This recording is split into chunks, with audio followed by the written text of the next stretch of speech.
YouTube blows up or not.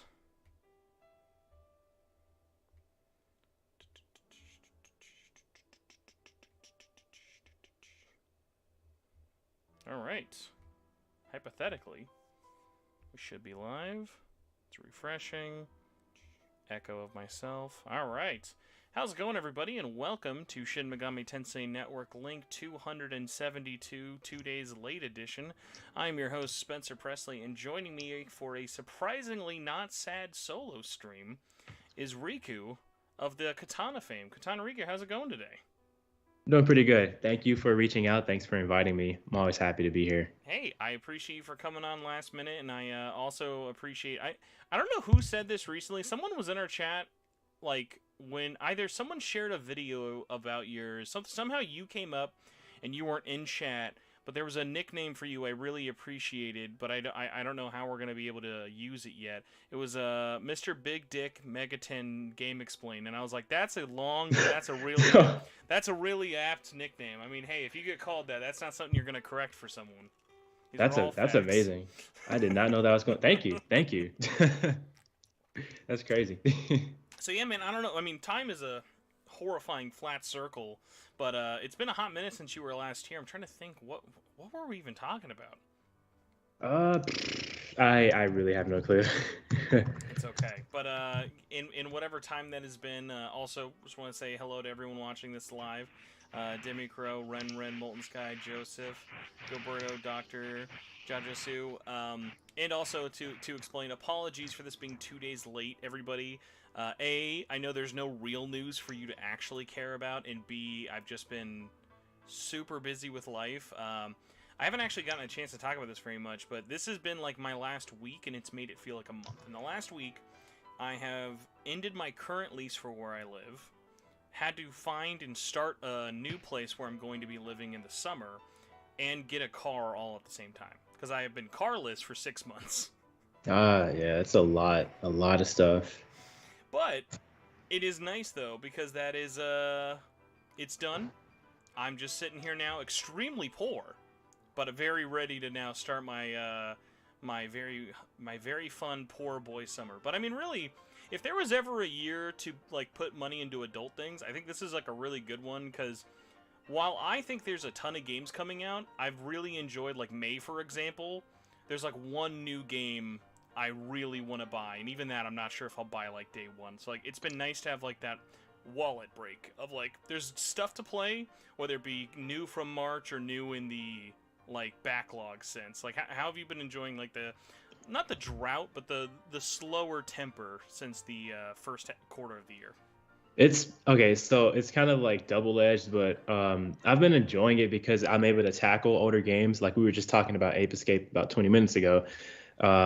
And a couple other titles. So this is like the time that I need to really like play games that I own currently that I haven't beaten. Games like Tiny Tina, games like Kingdom Hearts. I've been dying to get into that series, but I just haven't had the time to. So I think I'll do it right now before these other games come out, starting with Xenoblade. So it's been all right. It's been chilling. But after that, there's gonna be like so many games coming out that I'm buying this year. I can think of like 6 right now on Switch. So oh man, I was listening to like one of my favorite podcasts this week, and I had like the funniest thing come up. They were talking on Sacred Symbols about, because of Starfield and God, I always forget what the other arcane one is. The Left 4 Dead, not Left 4 Dead game by the Prey team. Both of those games getting delayed. They were like, yeah, you know, if God of War doesn't happen, this is a pretty slow year for big games, and Nintendo, Sony, Microsoft, and they're not going to have a lot this year. And I'm like over here screaming to myself in the headphones, and I'm like, maybe if you don't care or don't follow Nintendo stuff, it seems like a slow year. Like for me, this is like 2017 Part 2. Like, I don't even need Breath of the Wild to hit this year. I don't need Metroid. I don't even need Bayonetta 3, and I'm still drowning in Nintendo stuff. I agree. Yeah. Breath of the Wild 2, like I was hoping it would come out this year, but like I'm okay with it because first off, Xenoblade got pushed even earlier in July, so I think that's actually amazing. I'm gonna be playing that game like exclusively for the month of September, probably. Well, actually, no. So doesn't Soul Hackers come out in September? So then there's that as well. We got July 29th for July 29th for Xenoblade 3, also Digimon, and then August is Soul Hackers. September Okay. actually has like nothing really, at least nothing like big. Okay, so yeah, Sorry, Splatoon 3. I immediately had to correct myself. Oh yeah, I'm getting that too. So I'm getting Xenoblade 3, Soul Hackers, and Splatoon. So like, I think I'm good with how the year's looking so far. Like yeah, Breath of the Wild, it didn't really need to be here because, uh, honestly, for me personally, I'm gonna be playing Xenoblade 3 exclusively for like a month, and that's like a 100-hour plus RPG. I really don't need anything else, to be honest. I'm good. I don't envy anyone who has to review that. Not like in a like for fun review, but like that'd be a game I actually wouldn't want to get early, you know? I'm not gonna lie, I felt that. I really felt that. Because it's such a massive game. I don't know how I could really. Well, I'm sure if I got the opportunity, I could figure something out. But like, I feel like I'd be like skipping out on so much content just to like get it to work. See, You know? my whole thing with it is actually more probably up your alley of I am gonna force myself to play Xeno 1, 2, and Torna before it. So I'm like, I know I wouldn't be able to do that. Like, I'm barely gonna be able to hopefully make that happen now. So like that like in my brain, I'm like July. I already feel like I'm rushing it because I thought I would have all summer to then play it in September, and now that it was July, it was like yay, but also oh god. So you have played 1 and 2 already. You just want to play through them again? Yeah, it's been so long. I have not beaten Future Connected too, so that was another one of like I really want to just replay them, be all content complete, and then just kind of be fresh-eyed for this one. Okay, yeah, I see what you're going for. Yeah, yeah. So I just finished Future Connected a few weeks ago, and I'm glad that game was really short because I was kind of worried it was going to be like a 20, 30 hour thing. I was a little worried about that. But yeah, I see what you're doing. I don't know if I could do that because I probably would get burnt out on the idea of Xenoblade after playing 2 games that massive and then Torna as well. But I see what you're doing. Yeah, no problem. No problem Listen, at all. man, I'm already like before that. I'm not even being nice to myself. So right now I'm doing a Fire Emblem Three Houses run to get ready for Fire Emblem Warriors Three Hopes next month. Oh, I forgot that was coming out this year too. Yo, okay, so I beat Three Houses. I might just wait on Three Hopes though. To me, I might just get it later on. There's too many big As games. a giant Warrior simp, I'm not allowed to. I just have to buy them blindly and then pray to God they're good. 90% of the time, they're usually good. Yeah, they are. I love the first Fire Emblem Warriors.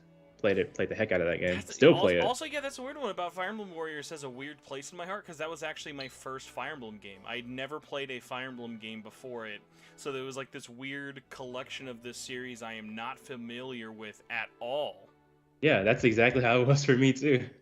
Yeah, I did not. The first one I played was Three Houses, and that was after Warriors. It's crazy. Yeah, so It makes you wonder why would I buy it, but I just like the way the characters look, and I like Warriors games. That was enough for me. So yeah, it's like I mean, also we got to remember that was another one that like came out launch year of Switch, so everyone like it was like that launch year of Switch was every month had something new. And the only really bad month that launch year of Switch was, do you remember what the May title was for May of 2017? was it like Mario Kart or something? Oh no, that was April. The May title was Street Fighter 2, the final Ultra Street Fighter 2, the Final Challengers, which was otherwise known as the world's like most expensive port of one version of Street Fighter 2 no one remembers. Oh, okay. Well, I mean, it launched with Breath of the Wild. I mean, does it really need a lot? I mean, who knows? Very true. Breath of the Wild, Splatoon 2. I'm good. I'm trying to think what else though for it, but yeah, so it's those ones of like honestly in a one system, like maybe if you were like just next, not honestly not even that, like I can't even if I just had a PS5 I still like because I still have to play Ghostwire Tokyo, I still gotta play Elden Ring. I still haven't beat Horizon 2. So like even with the AAA stuff I'm super behind, but like something about like my Switch this year has really called to me a lot more than it ever has before. Yeah, I agree. It's just if I didn't have a Switch, I'd be looking kind of sick right now because I mean, look, here's the thing, like PlayStation, they've released some games, but I don't care about the new Gran Turismo 7 because of the online only stuff. And I've been out of Gran Turismo since Gran Turismo 3, and I haven't played the first Horizon, so I couldn't get the second game. So outside of those two, there hasn't been much. The next one I'm looking forward to is Stray. That's the next PlayStation game I'm looking for. Well, not PlayStation game, but game that's on PS5. That's the next one I'm looking forward to. I will say, man, because you should have it through when they gave it away for free through like the quarantine stuff. Definitely don't sleep on Horizon. Horizon is very good. GT7, I actually picked up surprisingly, even though I had no time to play it. GT7's really solid. Like, the microtransaction and the online-only stuff definitely turned off some people, but I think that was mostly just people who just kind of wanted to pick on that concept in general. The game that's there is really solid. Like, it's one of the, like, best uses of the PS5 I've played for sure. It's not, like, it is one of those things, though, I definitely bought more so as a PS5 showcase than as a, like, if it was a PS4 game, I probably wouldn't have bought it.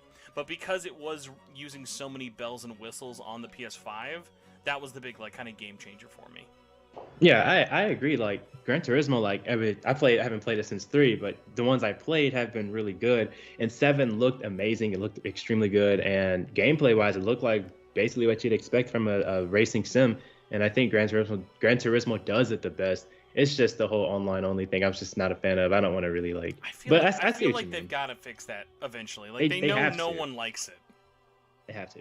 I'd say they have to, but I mean, they better. I would like them to. I will say this one bit of props I always give to GT7. I don't hear enough people say. One of the craziest things I've ever seen. They have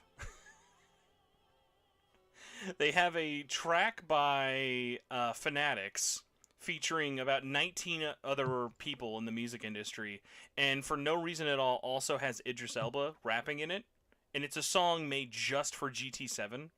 I highly recommend checking it out. If you ever want to hear Idris Elba rapping, it's fantastic, and it is a song that Sony paid money just for this song, featuring a bunch of people I've never heard of and Idris Elba, and it was a damn good song. I'll say that it was worth the money. I've already looked it up.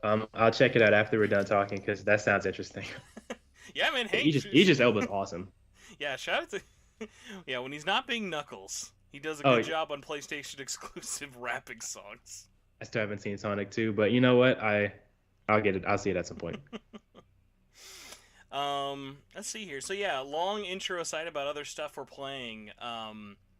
Might as well get into some news. We'll do the boring news first, and I'm only saying boring just because I'm biased for the second topic, and I'm sure it's way more officially Atlus related, but we had our 9 millionth Atlus survey come out this week by Atlus Japan, and this one was interesting because Atlus Japan actually went out of their way to promote the Western one as well. And this is probably the first apparent Western survey for Japan. Like, obviously, Japan's looking at all of the surveys and stuff that they get, but this one was interesting in terms of, like, they specifically split the focus between America, sorry, everyone else in the Western countries, and Japan. So I first kind of wanted to ask, before we kind of get into the survey talk, in terms of the Atlus surveys, because I feel like no other company I think is as public about surveys as Atlus, for God knows whatever reason. So, like, Rikku, for you, like, how do you feel when, like, once or twice every year Atlus is like, survey time? I think it's good that they do it. I mean, I think it's good that they do it, and I'm glad that they do it, but I don't really have much to say. I mean, I guess it does influence where they go in the future in terms of their games and stuff. And it's good to have some transparency. I mean, I guess it is really good to have some transparency. I don't really fill them out, as kind of messed up as that sounds. I'm an Atlus fan, but I filled out some of them, but not the ones that are like, not every single one. I don't know. I just don't really. I don't know. I'm kind of indifferent to it in the whole grand scheme of things. I have a weird relationship with it, where I think I get more pessimistic the more they keep doing surveys, because even though we have examples of titles like Soul Hackers and the PC version of, like, Nocturne or stuff like that, where they're like, this is because fans have told us what they want. Here's my beef with it. It has always been this way, and, like, this is what I hate. If you have to hear from thousands of fans to release your platform, your games on other platforms, you are bad at your job. Yes. You should not really need a survey for the last God knows how many years to put X game on Switch or Y game on Xbox. It makes you look like you're bad at your job, or if it doesn't happen, it makes fans feel like their time is being wasted. Because for as much as people could go like, oh my god, I'm so glad this survey got golden on PC, it also shouldn't have taken that long to come to other platforms without an actual explanation. Yeah, I am surprised that Persona 4 Golden still is not on. Like, well, it's probably going to happen this year with the anniversary. I hope it happens this year with the Don't jinx anniversary, it. Every but time anyone says it on Twitter, it gets pushed back a day. I'm going to be quiet about that. Man, I'm going to be quiet about that. But I don't know. It's like just they're probably just old school, you know? Maybe they just don't get the new stuff. They're definitely old school. Atlus has definitely always had a old school mentality, almost in a like sometimes in a disrespectful way. I would say they've very much been closed minded in a lot of ways. Of like they're not looking for a long time. They've not been looking for Western opinions on games. They're not influenced. They're influenced by Western media, but they don't care what their Western fans say because they're not making their games for Western or worldwide audience. They're making their games for the audience in Japan that they have been marketing their games for and other stuff like that.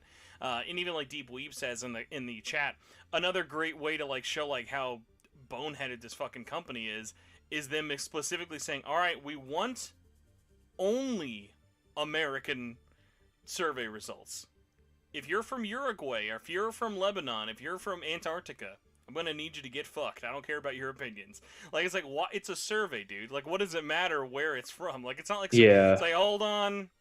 This guy said we should give an HD port of Persona 3, but he lives in South Africa. His opinion means less. We better boot him out of here. Yeah, it should be like a worldwide survey. So yeah, it's just that thing of like, yeah, surveys are good. I think surveys are almost more better, because this is the thing I hate. This always happens when surveys come up in the news.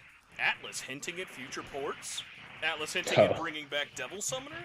I've seen him a billion times. Yeah, so it's like, you shouldn't have to ask us like which things you want to see back. You should be able to look at your social channels and see what things are like supposed to come back, or like what things would make sense financially to come back.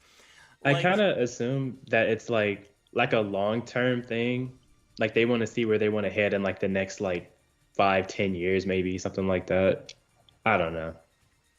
so like for me, I like the surveys of like when you beat a game, then survey it. Tell me how the game we just played, like what could we learn from that? Because that makes more sense. Of like when I did the survey for Persona 5 Strikers, that was just a basic "what did you think of it" survey. There should have been a survey question for "did you like how long the release time was for this? Did you like the audio mixing? Did you like that there was no multiplayer? Did you like that there was no like things like that that would like actually feel like our feedback is being heard? Like, because one of my favorite things of recent feedback that always like companies do this, like this company does it a lot, but I don't think it gets a lot of traction. Shout out always to Koei Tecmo when they do betas or when they do demos or when a game comes out and you want to tell them that their game is good or ass, they want to hear it from you. So like when I played Final Fantasy Origin for the first time last year in that very first like alpha demo, there was this huge long survey of, okay, are you coming from Genshin, Monster Hunter, Dark Souls? What game are you expecting this to be? How did you feel about the graphics? How did you feel about the characters? How did you feel about the music? And watching that game evolve into its final release form, that survey felt like it made a difference. Like another game, I don't know if you played it. Did you mess around with Neo very much? I did not. Neo 1 and 2 had amazingly different like progression from betas to time trials to final release, where they really listened. Like Team Ninja, for like all the stuff like they've like done good and bad, they are always listening to their fans. And Koei Tecmo also will always do when a game comes out, usually a week or a month later, they'll say, hey, let us know what you think. A good example would then be going to Dynasty Warriors 9 Empires. Oh, man. A game I was super disappointed by. When they did surveys for that, the entire surveys were just like, this was bad. The DLC was bad. The game's performance was bad. Like, this was like one of your worst releases you've ever done. What are you thinking? And like, that's telling them, okay, we fucked up. And they're probably not going to do that again. Like, there are things that they've learned, and there's ways that they've like evolved with it. And I like when you can see that in terms of like evolution, where with Atlus, I think the thing that keeps coming up is just like, if you're a mad fan at this survey, you are 110% justified. For all the good that's come from surveys, most of your feedback has been widely ignored. You know? Yeah. There's not a moment like here's a great example. There was never a piece of fan feedback or survey that went from Persona 5 to Royal. There was never a feature they were like, guys, we heard you, and we heard that you love the flashback and flash forward feature of Persona 5, so we've kept it in Royal. No, it's like they make the games they want to make, which, hey, as an artist, I 100% respect that. I get it, but you eventually also have to ask yourself, if you're asking fans what they think, we need to know that it's being put or received or doing something in a way that's beneficial. Like, even Square Enix does surveys for titles where they know they can do it. Like, you know what is a game that Square Enix never surveys about? Kingdom Hearts. What's that? Because what the fuck are they gonna do? Bring it to Disney and they're gonna be like, nope. It's a whole legal nightmare messing with Kingdom Hearts. But Final Fantasy, they have control of that. Final Fantasy 14 was saved because of listening to fans. So it's just that thing of certain games, certain developers use it better than others, and Atlus has definitely shown that they just don't respect your time. Or they have, it would even be simple as this, as if they did a live stream after a survey. Bring someone from the dev teams on, talk about it, and just be like, hey, here's how we're going to implement this. Talk about, hey, you know what, because of your fan surveys, we're going to put Project Re-Fantasy on the Switch Pro in 19 years when it finally fucking comes out. Because there's ways to talk about the surveys without announcing stuff. They could be like, how do you feel about DLC? Oh, okay, you guys don't like our DLC. We're probably not going to change that, but it's nice that you've told us you don't like it, even though you keep buying it. Stuff like that of just, talk to us. Because, really, it's just, throwing it into the abyss. And by the abyss, I mean probably the digital paper shredder. Yeah. But you know their DLC is weird. But you know what they will always give you the results for? This is What's that? weird aside, but I see this news story pop up every now and then of, do you ever see, people be like, Japanese fans voted Futaba was best girl after all. Oh, yeah. I don't think people look at the results for those, polls. Those are, 300 people polls. They're, less than 1,000. And I always find it really funny of, because there was one recently of, best female playable or main cast member female from the Persona series. Oh, yeah, I saw that. And people were like, ew, look how high all the underage girls are. And, my whole thing is this, well, I wouldn't look at that. I'd look at, 13 people voted for someone in 8th place. Less than 1,000 people voted in general. Cool, Makoto won, but really all it would take is someone with 200 Twitter followers to get Makoto to win. Yeah. It's a very small pool of people, so that makes sense. So, I don't like when those ones get brought up, because those always feel like they garner more attention than when they were being polled, you know? Yeah. Those don't even seem like the same kind of... Those just seem for fun surveys anyway. I mean, I'm not really expecting much out of those surveys. No. And those surveys are always just through, third party. Atlus doesn't... Well, mostly Atlus doesn't do that. I think in certain instances, the weird ones of, one that was big last year was, best Persona moments. This was a weird one that came up that, I don't know, maybe we can get into this, maybe you're like me and don't care. When it was number 1 or number 2 best moments in Persona 5, and it was the post Ryuji gets beat up moment outside the building. They said that was the best moment? It was either first or second, fan favorite moments from Persona 5. And for me, this was my reaction to that. Okay. It's it's not mine, but I don't really care about that. But I remember when people were starting to talk about how much quote unquote worse that scene could have been. That scene for me, I don't know if I'm having a boomer moment, maybe because I'm old. When people talk about how vehemently upset they get at that scene, I feel like I'm waiting for someone to say psych, you know? I see why they're mad about it. Personally, okay, so when I first played it, I don't really exactly remember what my reaction was, but I think I was kind of indifferent to it because I didn't really think too much of it at the time.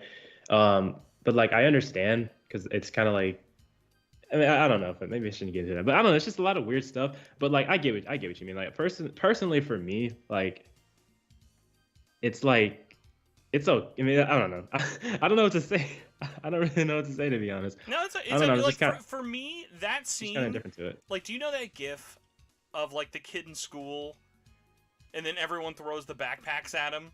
That's what that scene is for me. That's just a goofy thing of like, hey, physical comedy, because I really guess it's. no one's hurt. It's just you just I got guess it's punched. kind of like the. Well, I don't know if I should say that. It's like humor that just doesn't fly with people over here. I think that's what it is. Well, remember, Maybe. this is from the devs who also have a scene that in Japan is still in the game, not controversial at all. Most people in Japan don't complain about it, but was changed in America because it was alluded that two homosexual men took advantage of Ryuji, which is like that's a thing of like, yeah, in Japan, like that's just a joke that you see a lot. Which, hey, you can be mad at it, but like I'm definitely on the side of like when I saw that in Persona 5, I wasn't like clutching my pearls of like I can't believe I've never seen this I thought it was. stereotype. I Whereas thought it was. like, oh Oh, sorry, go yeah, you ahead. go. No, okay, yeah. I thought it was weird, but I was like, at the end of the day, I was like, well, I'll just keep playing, I guess. But it was a little weird, but I didn't like get like actually like upset about it or anything. Well, and I think there's always that difference too of like, because I'll tell you right now, controversial opinion or not, if Atlus included a survey or a questionnaire, and they said before Persona 5 Royal came out, do you want us to change the dialogue or remove the scene with Ryuji and the two gay guys? Most people would say keep it in. I guarantee it. And I'm not Well, saying one opinion's better or the other, but it is one of those things. If that is 110%, that's a silent majority thing, because most people in there don't care, and you know the immediate proof of why it's not really that big of a deal. It's still in the Japanese version. it was changed for Western though, right? You said Well, to be Western fair, was changed, it but was in Japan changed it was to the a same. worse option, in my opinion. They're like, oh, okay, we won't target gay people. We'll make it about drag queens. We'll throw them under the bus. No one cares about the drag queens taking advantage of Ryuji. I almost don't even know what to say. No, yeah, it was making an accident messier while trying to fix it, and while I was just sitting there the whole time of like, I thought it was funny. I'm not one of those guys who like is like blah censorship. Like for me, it's one of those things of no. I just think you tried to fix something, but you couldn't change it, and then you just made it like still messy and everything for it. So it's one of those weird ones of just like, talk to your fans about it. You might be surprised at some of the results, because like they have ways to like poll people. Like I like when games have that thing of like, and I think Strikers did the same thing of like when you're looking at the game on your menu and the little, hey, here's news about the game, it'll be like, hey, here's a survey, like, hey, what do you think about this, what do you like, what do you think? Because I would say that's better than doing a Twitter poll, because a Twitter poll is so skewed. Even like, cause like I don't know like how many other like social media platforms do you use? Like, cause I'm used quite a few. Like I love when you see a poll on Facebook compared to Twitter, and they are totally opposite. Oh yeah, it just depends on like who's using it. Mm-hmm. So I don't like know. Yeah. that's one where I think leaving it on the ecosystem where it's played at would be a lot more beneficial. Cause like, Where you get people who actually play the game who's answering yeah, it. cause like a Twitter poll takes zero effort, and it's so easy for it to just become a like Me Too mentality, of just being like, hey, go vote on this poll. I don't like that. Okay, because that's all they gotta do. So it's a weird one of like, I respect Atlus Japan for the fact that like they stick to their guns, but also it's one of those things of like, when there's meaningful change, it's never really been done in a way that's been attributed to surveys. And for the things that have been attributed to fan feedback, like Soul Hackers 2, that's also one of those things that's like, hey, they wouldn't have made Soul Hackers 2 if they didn't want to make Soul Hackers 2. You know? So you think it would happen regardless of surveys? I think Soul Hackers 2 is one that here, it's like a Sakurai lying to us for Smash Brothers. So, like, do you remember when Sakurai just straight up lied to everybody and said, guys, the winner of the Smash poll is Bayonetta? And then 5 years later, he was like, okay, it was actually Sora, but we couldn't give you Sora. It's like that. It's like, hey, you know what else is really popular all the time? Devil Survivor. But it's not coming back yet. Still really popular. Like, all these games are popular. Like, the ones that really aren't popular are the ones that, like, are just, like, a random old spin-off, or Devil Children.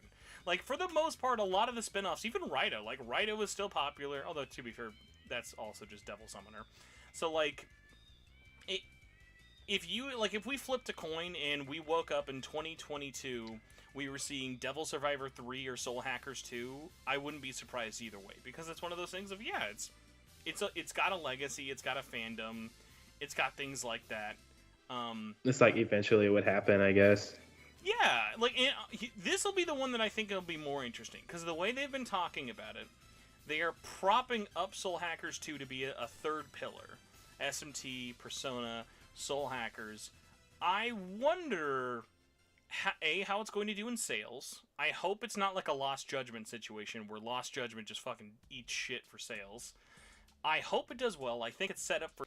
But if that fails, then do they just pivot and then just try to make another game a third pillar, or do they commit?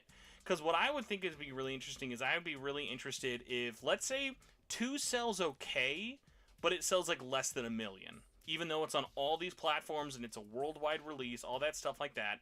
I don't think that'd be good. What if it's less than 1 million and they still did Soul Hackers 3? That would tell me that it's like, okay, they are committed to this. But if it sells weak and they drop it, we'd be like, okay, well, they just wanted to try something. I find it interesting, like, if they want to make Soul Hackers a third pillar, why would they drop the name Devil Summoner? Because if they kept Devil Summoner, they could make another Devil Summoner game that's part of the series and just have... I mean, it's, you know what I mean? Like, Devil Summoner would be the third pillar, but it wouldn't just be Soul Hackers. Maybe the next game could be something else, like an original thing or something, you know? Or maybe I'm not understanding. I don't know. So, I have a theory behind this. I'm going to make a poll, actually, because someone brought up a great point. That's Devil Survivor made more sense for a third pillar than Soul Hackers. I would give you that in terms of media and mind preservation. I definitely agree. Like, one is more of a media brand. Can I say something real quick? Yeah, go for it. I want to say I kind of agree because the gameplay is so different, and it's like strategy. I'd like to see... okay, so I'm not the biggest on strategy games, but I would like to see a modern Atlus strategy game, because a lot of their games are turn-based now, and even Soul Hackers 2... I'm not gonna say it. Let me stop talking because I'm gonna make people mad if I say it. Man, you gotta grab onto our unpopularity. Our 20 live listeners aren't gonna roast you. I've said worse things for less on here. Don't worry, this is a safe space. I just think it would differentiate it a lot more for being a third pillar if they went with... I'm not telling them what to do if they went for like Devil Survivor 3 or something. I bet you that even goes into it. You know why?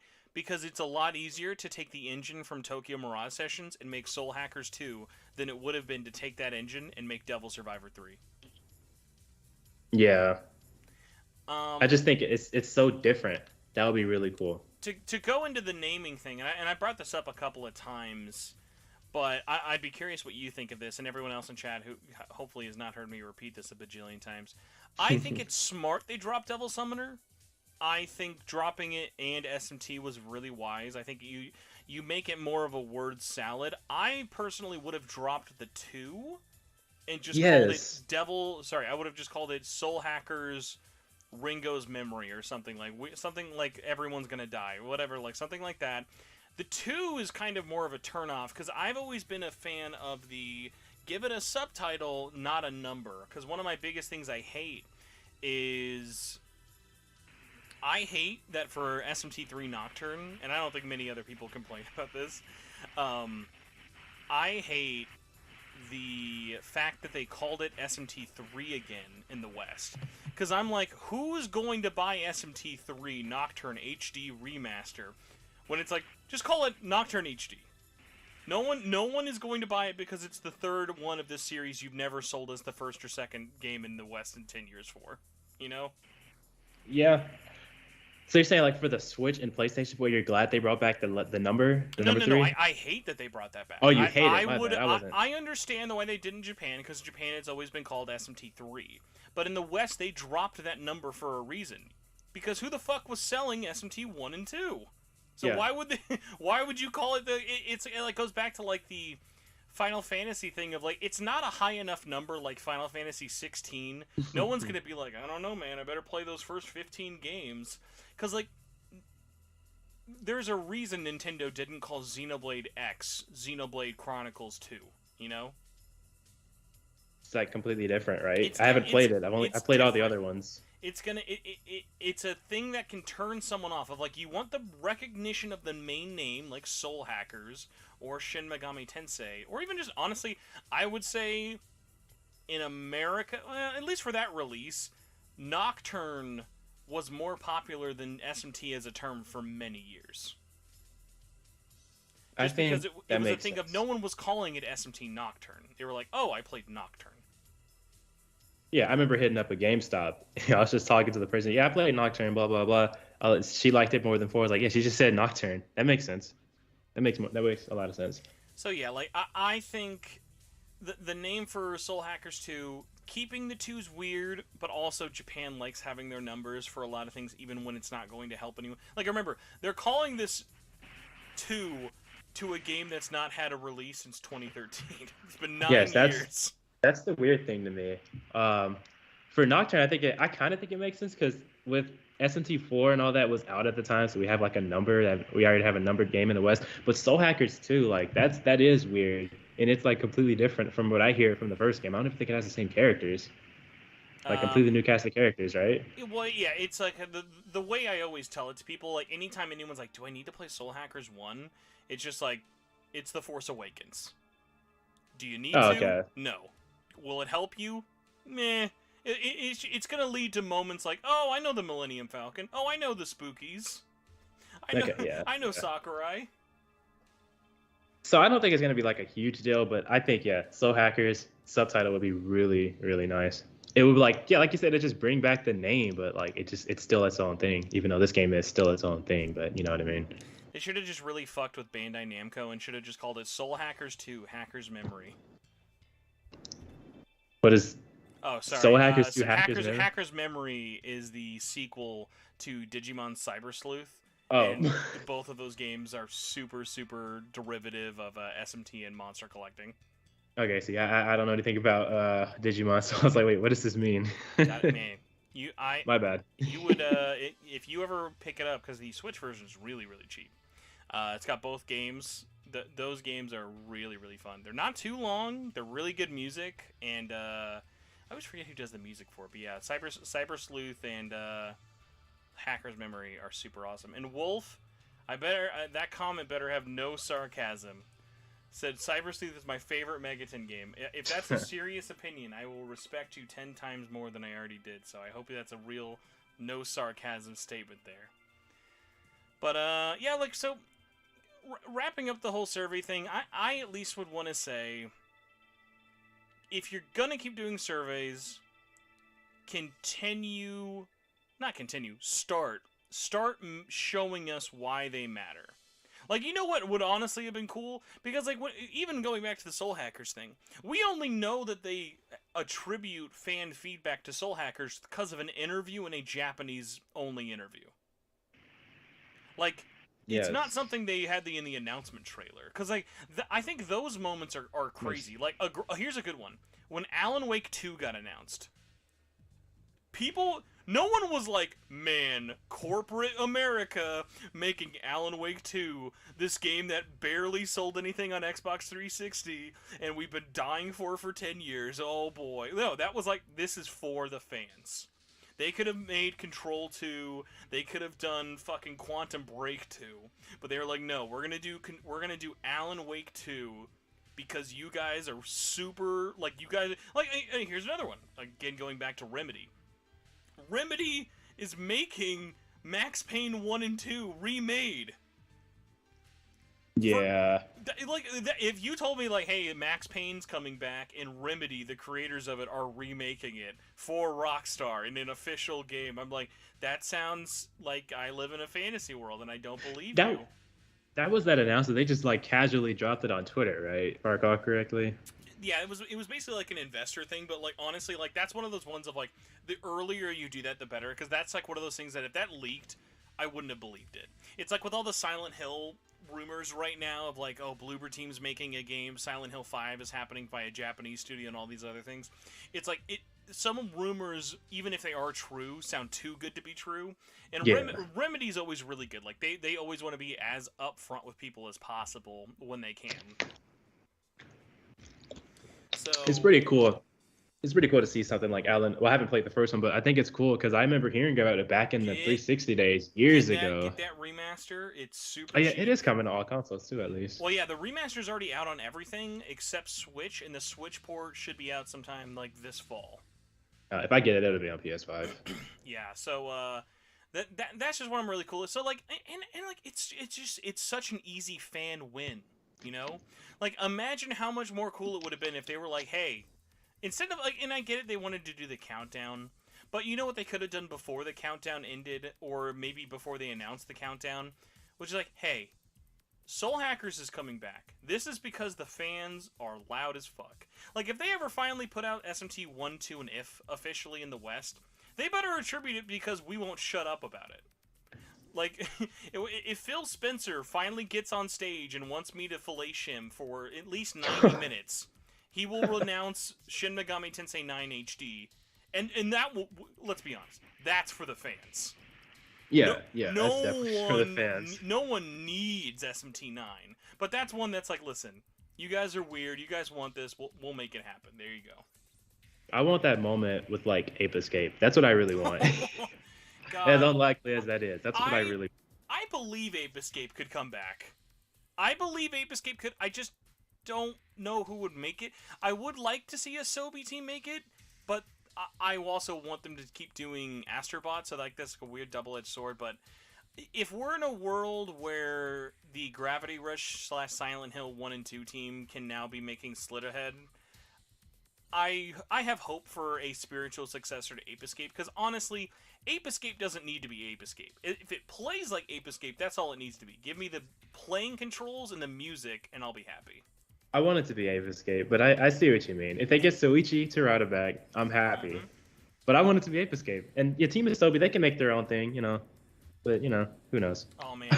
I loved how much you enjoyed Astrobot, by the way, just because that's that thing of, like, every time someone I know gets a PS5, yes. I just tell you are legally obligated to play Astrobot. It's the best thing. Like, there's a reason that's installed on every console for a reason. It's so good. I have like 6, maybe 5 or 6 like native PS5 games. That is my favorite. One of my favorite ones. Probably my favorite. I'm trying to think. Okay, I think still Miles is my favorite, but Astrobot is like so good. I'm really happy they like included it with every PS5. And a full game would be killer. Mm-hmm. So, but that's just. And any last takeaways you want to tell Atlus, even though they're probably not listening to us, but if they were hypothetically, anything you want to tell them about the surveys? No, I'm good. I don't know what else to say. It's okay. Just make them better, I guess. I don't know. Show us more stuff. Be better, please. That's all I have to say. Well, hey, speaking of be better, Sony decided to get dunked on again this week by announcing all of their PlayStation Plus collection titles for PlayStation 1, 2, 3, and 4.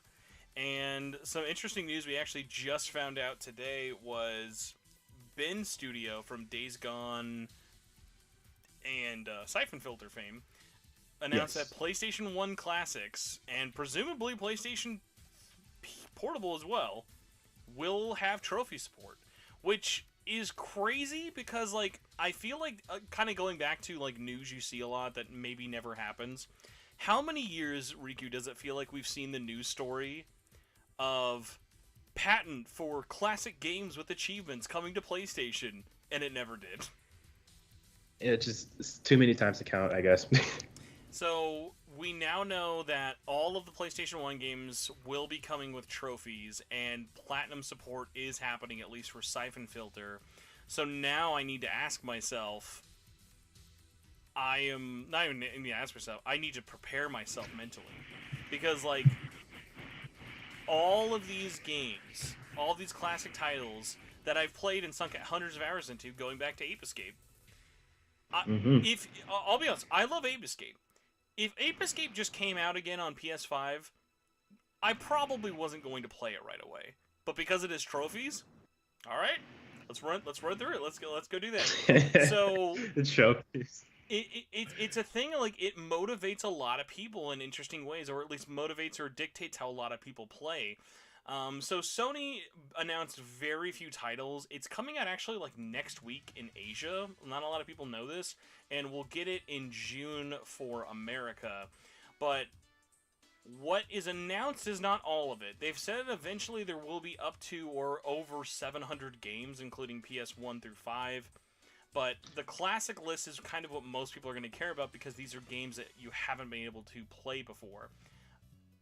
I'm going to say the titles that are there are probably not going to do much for people. Siphon Filter, Tekken 2, Mr. Driller, and the one PlayStation Portable game. Shout out to Super Stardust Portable.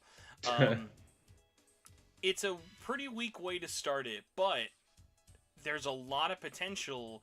And before we kind of get into what do you want to see game-wise, and then how do you want to see trophies implemented into, like, Atlus stuff, I wanted to ask you, how did you feel when Sony basically kind of dropped the ball of, like, I feel like this news has, like, gone under the radar really big with the classic stuff. They are not doing the Nintendo thing where it's only a subscription. Like, outside of a few cases, if like Ape Escape, when that comes out, you can buy Ape Escape, and you don't have to be in the $120 a year PlayStation Plus Premium Edition. Like, if you want to just buy these titles a la carte, you can have those titles a la carte. Did you buy Super Stardust Portable 10 years ago on the PSP? That will be playable for free for you. Like, those accounts, it remembers those purchases, and those things will transfer over even if you didn't have the more premium, like, membership program. So, like, how did you feel about that news? Because that really surprised me. This whole thing was just great to me. I think this is like some of the best news to come out of PlayStation in a while, because I love their classic stuff. The fact that you don't have to subscribe to their service is that's just a W. I have nothing else to say except that's a W. I love their older games. I love Ape Escape. I'm buying it on PS5 the minute it's available. And the fact that they're adding achievements to the whole thing, like, this is just like one of the best things I've heard from them in a while. Especially because they haven't been saying or doing much this year for games that I care about. Oh no, even in general, yeah, Sony's been weirdly quiet. This is how weird Sony's been today. God of War was trending because they made an accessibility announcement post. Oh yeah, yeah. People are just dying to hear more about that game. You They're get that like, event out the way. subtitle size changing. Holy shit! Yeah, I see people say like, "Oh, they can't compete with Game Pass," and they can't. But I'm more excited for this than like anything Game Pass related. I'm not gonna lie. Sony doesn't need to. That's kind of why I like having like, this is the first generation I've been actively playing, and I own every system from everyone, is just because everyone's doing their own different thing. It's just been kind of nice. Yes. I mean, hey, remember, everyone else is still failing in tremendously different ways as well. So. We're winning and losing at the same time. But the interesting thing with PlayStation, actually, I was kind of dismissive of the PS4 and 5 stuff. You're in an interesting case there. I wonder if you might find more value in that. I will say I am surprised of how many PS5 games they're giving away for their middle tier. You get Demon Souls Remake for free. You get Ghost of Tsushima's Director's Cut, Death Stranding Director's Cut, Miles Morales. Not Spider-Man Remastered. They're like still locking right? that one behind, which was weird. But I mean, let's be honest. Like, you just buy it and get both. They're both awesome. But like, having Miles Morales for free is a big deal, because like, that's a game that sells a lot of copies. Well, quote free, but yeah. Yeah. It's like one of the highest selling PS5 games, right? Like, people go out and buy that game with the PS5. That's one of the games that most people get. So. I mean, I don't know if you remember this. When Spider-Man No Way Home came out in December, that started charting again just because people wanted to play Spider-Man on a PS5. Yep, I remember that. It's just great. Just co-marketing is awesome. Yeah, so it's got a lot. It's got a lot of good stuff going into it for new things, but for classics, I can definitely understand a lot of the skepticism. I know people aren't shitting themselves wanting to play Intelligent Cube, let alone most people don't know what Jumping Flash is unless you're Casey. So there's a lot of cool stuff there and the potential. We just got to really hold it out. But I think what's the nice part about it and makes me a little bit more optimistic talking about it is now having that thing of, hey, you know what? Unless it's a weird licensing nightmare, like I'm sure there will be some games that are like, hey, this was impossible to get. We can only include it as the service and we can't have you buy it. Like maybe a license thing like that was like really hard to get. Maybe like, because I remember a long time, two really, really hard to get on the service games back on the PS3 and PSP and Vita days were Vib Ribbon and Tomba 2. Tomba 2 was like, people thought just wasn't going to happen. Like, Tomba 1 was okay, but Tomba 2 just took forever because they weren't sure who had the rights to it, even though it was a PlayStation game.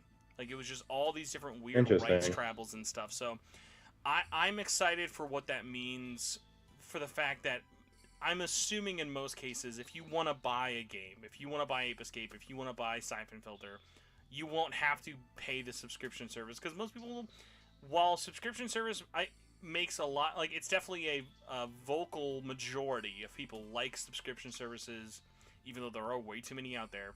It is hard to ignore that it is part of the future, but it is nice, though, much like with physical games being an option, that there is still that way. Like, imagine, kind of going back to Xeno, Square Enix says, hey, Xenogears with trophies. Here you go. Like, people would lose their fucking minds. Xenogears 1 with trophies would be like Final Fantasy Tactics. Okay, they probably wouldn't do Final Fantasy Tactics because they're going to do that remake soon. But, like, the original Gran Turismo. Oh, that's a perfect one. That's one you would offer but couldn't sell. All those old car license games, like, imagine if they put GT3 on PS5 with trophies. It's like the best one. Yeah, like, people would lose their mind of just like, holy shit, this is awesome. It's like there's a lot of cool nostalgia potential, and the things that make me really excited about it with Atlus stuff specifically, I still am holding out hope that maybe someone will think, hey, we should do something cool with this. And you know what we should do? We should finally release that fucking PSP version of Eternal Punishment, because we never got it in the West. Okay, yeah, I was just gonna mention that Pi Studios asked, do you think there would be any Atlus titles added to the service? There you go. Yeah, so actually what's really interesting is, at least at launch, unless they're hiding it, and I don't know why, I don't know if you remember, but actually last week, this week they actually just got rid of Persona 5 from the PlayStation Plus collection. And wait, is it coming or is it out already? It is removed. It was on the PlayStation Plus collection. So this is that collection. This is that collection that if you own a PlayStation 5 and you have PlayStation Plus, you get like 20 plus games. You get Arkham. You get Call of Duty Black Ops. There's just like a ton of games. Crash Bandicoot, Fallout 4, Final Fantasy 15, and Persona 5 is the only one that's ever left. I figured they were going to replace it with Royal.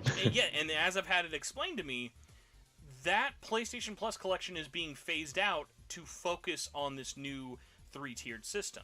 Because all the games outside of Persona 5 are included in that Essentials one. Actually, maybe a couple ones are also missing from it. Like that, I know Fallout 4 won't be offered on there, but that's like going back to the Microsoft thing and how all that's changed. But for the most part, as I was being told, it wasn't a copyright was ending or changing or a deal was expiring. It was Sony was like, okay, we want to make this list hot. No offense, Persona 5, you're not hot. Persona 5 Royal would make more sense. Yeah. So I figured the only reason it wasn't on there to begin was because the game had just came out when the PS5 was out. Exactly. Or the year of. So my guess is it's not a matter of if, it's a matter of when, because everyone I've heard from the Sony side and the Atlus side is like, yeah, it's like it wasn't removed because no one wants it on there. And then, but another weird one with it is also Sega removed all of their games from PlayStation Now as well. So all the Sonic games are gone. All of the old PS3 stuff is gone. Like Catherine got removed from PlayStation Now.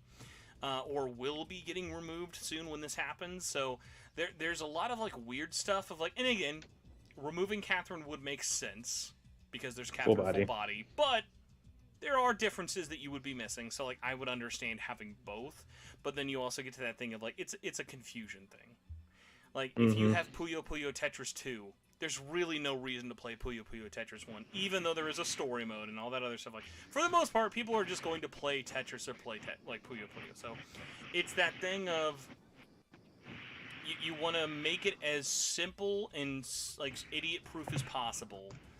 And I think it's a matter of Sony knows what their library is, and even if like let's say if they could launch with Persona 5 Royal, they're not just going to blow their load on launch day, you know? Because, like, think about it. If Game Pass launched with a once-a-year dump of games, removing and adding games, we wouldn't talk about Game Pass as much. But Game Pass gets new stuff every month or every week, and we talk about what's coming, what's going, and I think PlayStation wants to have that. They want to have that, hey, now it's Square Enix month, here it's Atlus month, and things like that. So I don't want people to think that that's explaining it in a way, because like, I would have definitely revealed this a lot more differently. I would have revealed the games a lot sooner as well.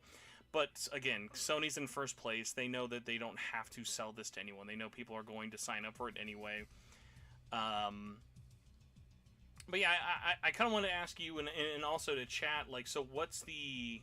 If there was one big, like, Atlus thing, and it doesn't have to be big, but there's an Atlus thing you want to see get added to this service as quickly as possible from PS1, 2, or 3, or PSP, what would it be and why?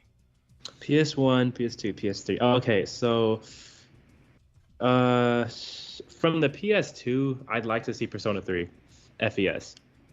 If it doesn't get a remaster, I'd like to see that game get added to the service. That's the first one I could think of. I would say P4, but I'd want to see P4G, the Vita or the PC version. I'm surprised you say that, because that was going to be my answer, is that I would say 3, but then it's like, well, everything I keep hearing is like they're doing a P4G port with P3, and that's why I'm like, they probably wouldn't do that, because like that's another one they could resell or something. I think what would be cool is Persona 5 Royal, but I mean, I'm already done with Persona 5 at this point. Outside of that, I'm really not really sure. I don't know. From the PS1, I mean, I'd like to play at least the second Persona games. I'd like to play those. So I think that'd be cool to see.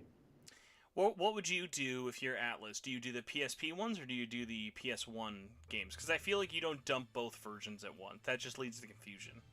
Yeah. Do I have the option of like mixing the versions together? Because if not, I would just go with the PSP one.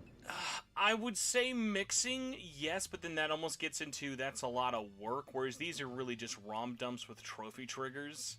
So like it's just emulation. So like I would say no, like, because I think in most people's brains, what we all want to see is Persona 1, 2, well, both 1 and 2 games from PSP with options or filters from the original release in there. Like, I can play Persona 1 on PSP, but with the soundtrack from Revelations on PS1. Like, stuff like that. Yes, I think that'd be cool.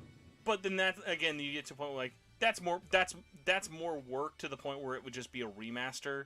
And then why aren't we just reselling it in a different way like that? And I think for as much as they probably want to do a Persona Revelations collection, they know that, like, not that they know, but like they're so slow to even put the games that make sense 5 years ago on consoles that still seems like a thing that, yeah, it might be in development somewhere, is still farther off than it should be. And Sony letting them make money by just dumping ROMs from PS1 and PSP would be a way simpler thing for those way more niche titles. Yeah, that makes sense. I think outside of Persona though, like, I'd really like to see Digital Devil Saga 1 and 2. I have it on PS2. I want to play it on an HD console, personally. Raito's a big one for me. I really want to go back to Raito 1 and 2. I remember enjoying the combat way more than most people, even to this day, but I would like, for sure, to just, like, have that, because that's such a unique gameplay style for SMT that we still don't really have, and I would like to just kind of get my hooks into that one, and that's another one that's like, It's funny. It's like it's the newest released PS2 SMT, but it almost feels the oldest in my brain. Yeah, that's funny. So like, Cause they, because it's like DDS is it's still very much a turn-based RPG. Like you know what you're getting, even though it is so much more different than Nocturne. Yo, talk about a Garbo title that hey, throw that on the collection. Throw Nocturne HD. That's one that's like every time I go to a store and I'm like I still see either super discounted or stores still trying to sell it for $50. I look at Nocturne HD and I'm like, this is just going to be a game that's just going to be on shelves clearanced for like ever and then won't sell out until like we're on like the PS6 generation, isn't it? Because it's just one that's of those kind of. things. It's just like it's just such a not in demand title like at all. I was kind of hoping it would like gain a ton of. That's why I still have my sealed copy. I was hoping it would gain a ton of value after some time.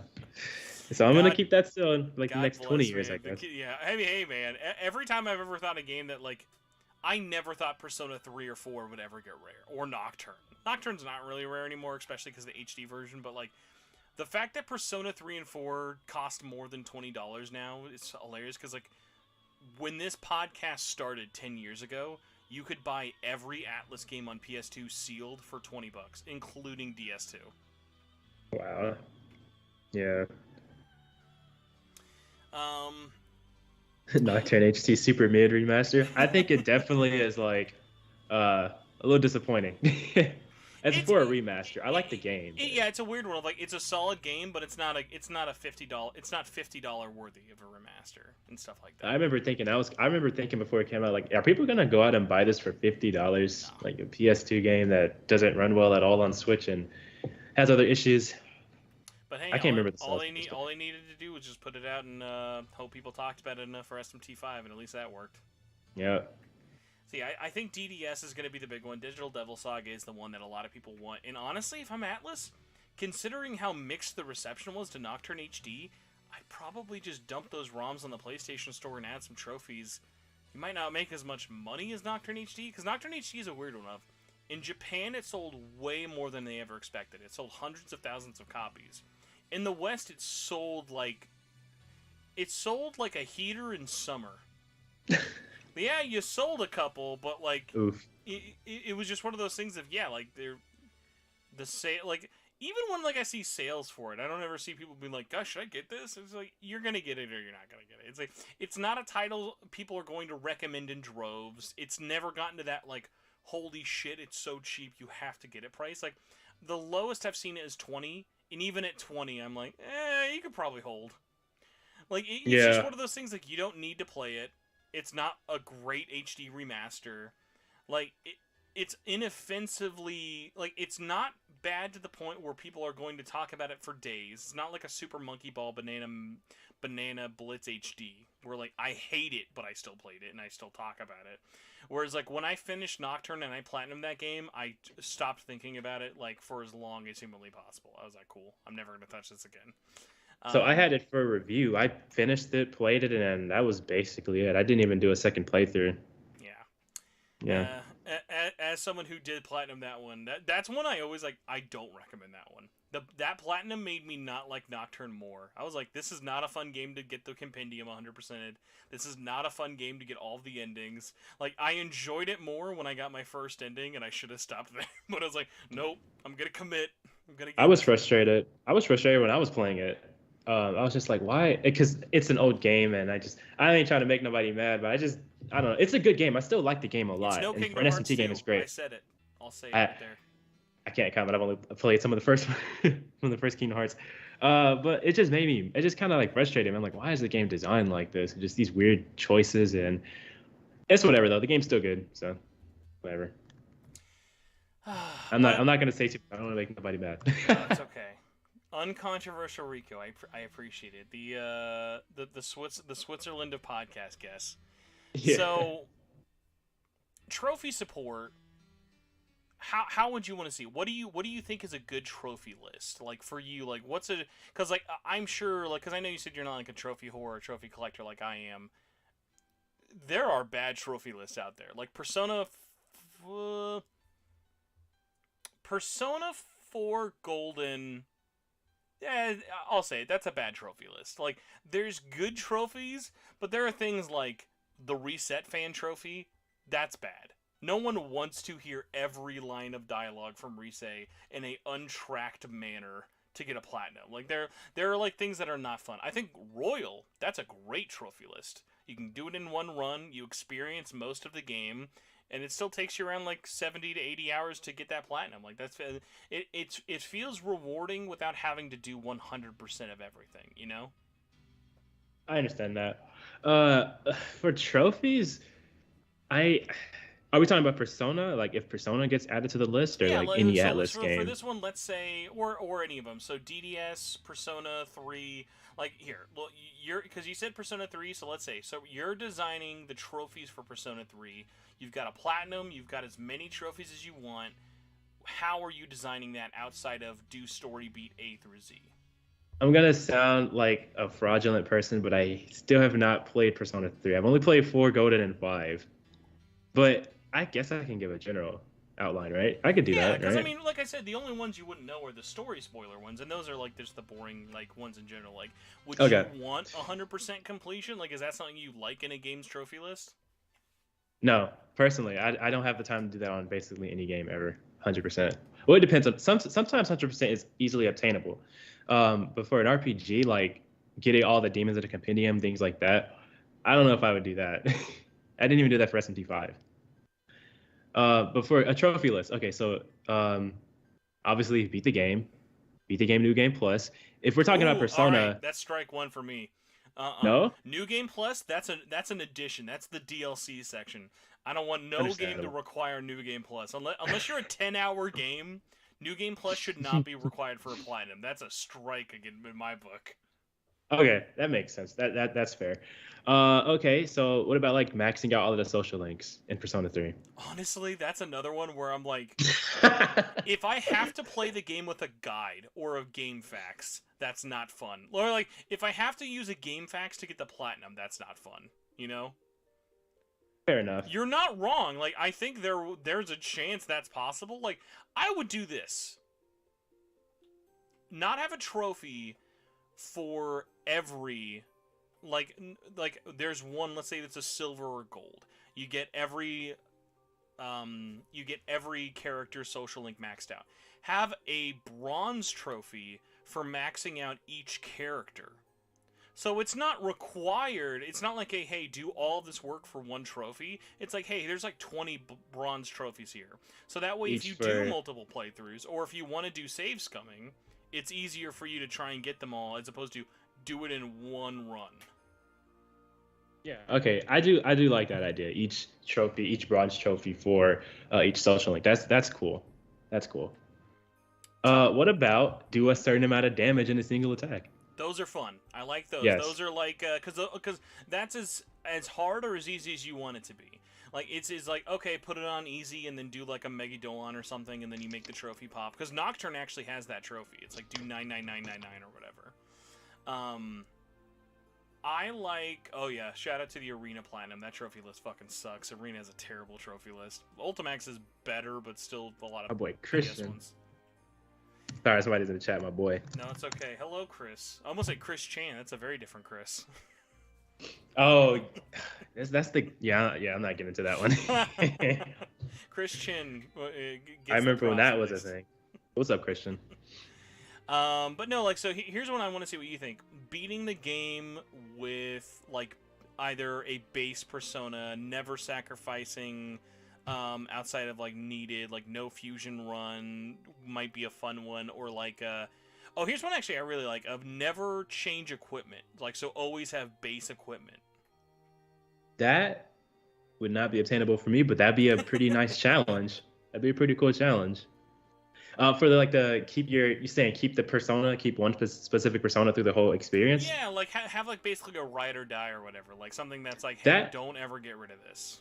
that'd be easy. That'd be cool. Like just like keep your original persona. That'd be cool, but it'd be easy because you could just like have a ton of other strong personas to take their place. I was always surprised, by the way, that, like, they never did that for Nocturne. There's no, like, Super Pixie trophy. Like, there's a lot of weird Okay, things that's that a they missed kinda leave out. opportunity. That's Oh, definitely a missed opportunity. this would piss people off, but I think this would be really funny because I keep assuming whenever they do Persona 3, it will be portable. Assuming they release Persona 3 portable, they should do this as a trophy. Beat the game with AI party members on auto battle. Oh, auto battle. Okay, so auto battle, is that like the default setting where you So just don't in control them at all, or Persona is that? 3 Intel Portable, you only did your commands. Everyone else was done by the AI, and it was Yes. really bad. It was doable, Okay, so but it was bad. okay, I was trying to understand if you meant like by auto battle, you mean keep them on like Yeah, the not auto default setting battle the for the whole whole way. battle, but set your AI teammates to computer mode as opposed to manually select their commands. Okay, so that's a, I don't know. I don't know about that one. I don't like it. If it's a turn-based game, I want to be able to control my party members. It's like the whole point, you know? And I don't yet like it giving took out us general until its commands. fourth release to happen. It kind of sucks because now like the portable version, in my opinion, gameplay is the best. I've only played a little bit of Persona 3. I sound like a fraudulent person. Ooh, how about this one? I know you haven't touched it. Do you like this? Beat the game on boy version or girl version? Or is that like a bullshit play the game twice for no reason? That sounds like a new game plus kind of thing because you have to play the whole game in its But entirety, right? that's at least giving you different story. Like you're experiencing because there are different story. It's not like Persona but with girl. Like there are things of like your experience because like even other ones like going back to the social link trophies. Like you're having romantic social links with characters you would never have if you're a female protagonist. Oh, okay, yeah. Okay, well so you have to do both to get the platinum. I would I mean, that's cool. I would allow it only for portable though, because like that's also another one of it's a shorter game because they make it a lot more like a VN where you're not like running around the world and stuff like that. There should be a. Let me stop. Let me stop. Anyway, I'm trying to think if there's any weird ones. Because there's not like many games really in Persona 3. That's the funny thing. Like I like some trophies, but like Persona definitely has some trophies that are like I like the ones for like random events of things you might normally not find. Like something like go to the movie theater or work a part-time job. Like those are boring trophies to me. Like I like trophies that make you experience something you normally might not have seen. Like a trophy I really liked Persona 5 Royal. I liked the go to the maid cafe like what was it like 5 times because you realize that even if you went there and did the same thing over and over, you would get different dialogue things happening each time you went, which I thought was a nice touch. yeah. Ooh. Christian just asked the auto battle feature. Is that something you could toggle in P5 too? That's what he asked. I don't remember. It's been a while. Auto battle for press triangle and everyone fights on their own. Yes, I know. In terms of setting allies manually, I'm not sure about. Just because, yeah, much like you said, I never really did that. I'm not sure if you could. You might be able to. Here's the last trophy question I got for you. Okay. Is super and I'll put in the chat as well because I'm curious. Is beating the super boss for a mandatory platinum fun or BS? I think it. Okay. Huh. This is kind of a loaded question for me because I didn't even. Oh my god. Elizabeth is tough. Margaret from P4 is tough. I kind of sound like a fraud if I answer this question because like I want to use SMT5 as an example. I didn't beat Shiva. I just gave up because this is on my second playthrough. I was like 120 hours. I was like 120 hours or 130 so hours in the game, and I was just like, I just don't feel like doing this anymore. Because my new game plus playthrough, I did the option where you have to start all your levels over, and by the time I got there, I just beat the game again. I was like, I don't feel like doing this. So I think it's BS. I don't like that. I don't know if I like that. No, I definitely get that for sure. God, I sound like a big Atlus fan tonight. Oh my god. We're not outing you. We're just motivating you because now you'll want to get back to it. You'll be like, what am I doing playing Xenoblade Chronicles 2? I should be playing Persona 3 Portable. I do want to play that game. I think if I do play it, simply because of the fact that you can control your party members, I'm going to play Persona 3 Portable. It's also the better version, so it's okay. And the answer's not in it, which is a nice plus. I know people don't like it for some reason. I have no clue what's going on with it. It's a weird one. The answer is not bad. The answer is forgettable, though. Its consequences to the lore are very minor. It's got fun music. It's got fun designs, but it's very repetitive. and definitely feels like they made a $30 expansion on a $10 budget. Interesting. And that's the one you play as. I guess. Yeah, I guess. Forgot her name. Totally forgot her name. Okay. Yeah. Well, I don't know anything about it, so.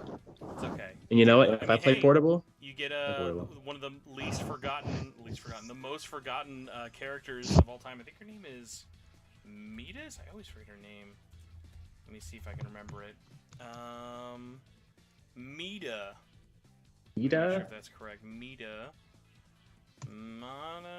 Mada. It's literally just Black Aegis, but it's her sister. If you've ever seen Black Goku or Goku Black, that's basically who it is. Oh, Metis or whatever. Metis, okay. Thank you. I always forget. Interesting. Yeah. Okay. Interesting. I'll just play portable. Yeah, it's it was left out for a reason. Just leave it at that one for it. But Metis, Metis. I'm like, how am I? I love how chat just knew what we were talking about. Oh, hey man, that's it. The defenders are out there. I had to just look up I guess sister. I'm saying I guess sister to find her. All right, so kind of wraps it up in terms of our topics and stuff. I knew this was going to be a bit of a shorter one. So before we're out of here, everybody in chat listening live, if you got any questions, drop them here. Let me know. Put an @ just be as loud and obnoxious as possible, and we'll get to as many of them as we can and let you all go on with your lives before it gets too late. So let me do a Yes, ask us questions.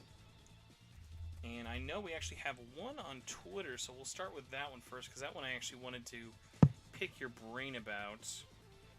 Go to hit here.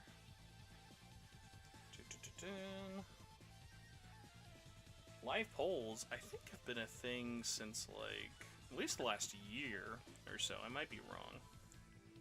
Alright, when did I announce? Here we go. Alright, so our first question comes from Immortal Slasher, who says, I have a question for you. The two of you, what is a RPG that the two of you would recommend the other? So you knowing me, and me knowing you, what is an RPG that you would recommend? Alright, let me pull up my Google Docs so I can look at my top 10 favorite games of all time. I hope and that's I'm a real serious. Google Docs you have ready.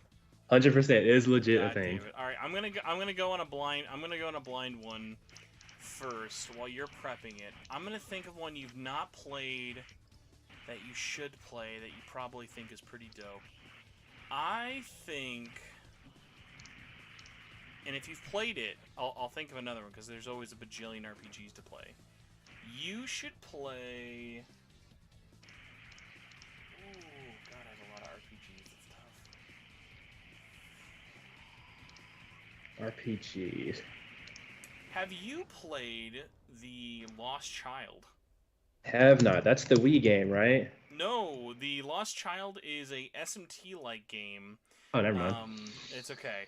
It's a SMT-like game that's actually like the last credited game Kaneko worked on.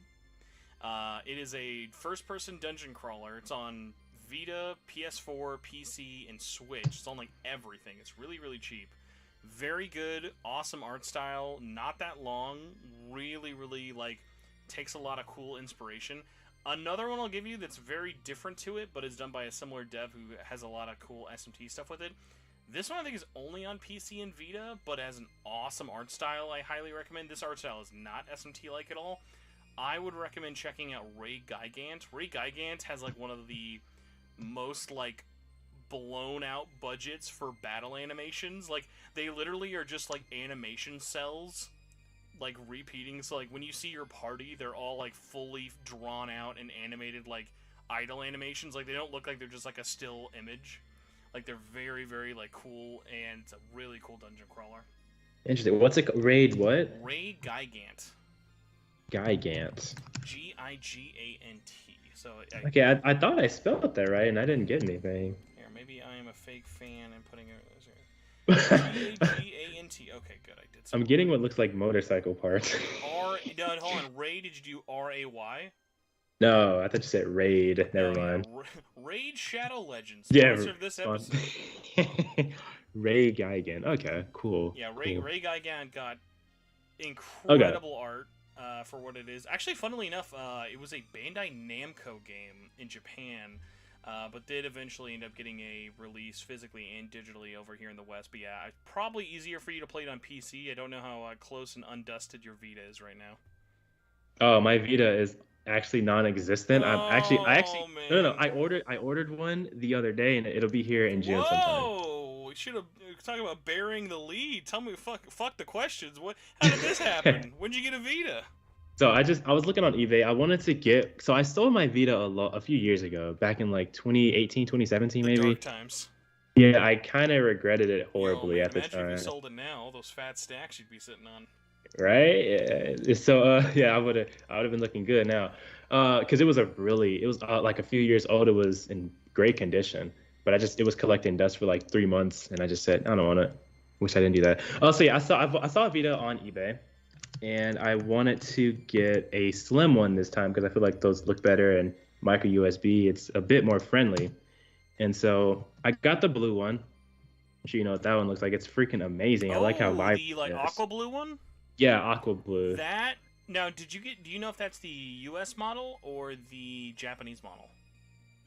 It's the Japanese model, but I hear they're region free, Oh right? yeah, So it's it's region free. The only difference is when you're selecting a game on the home screen, you just have to use circle. But besides that, yeah, it plays everything else.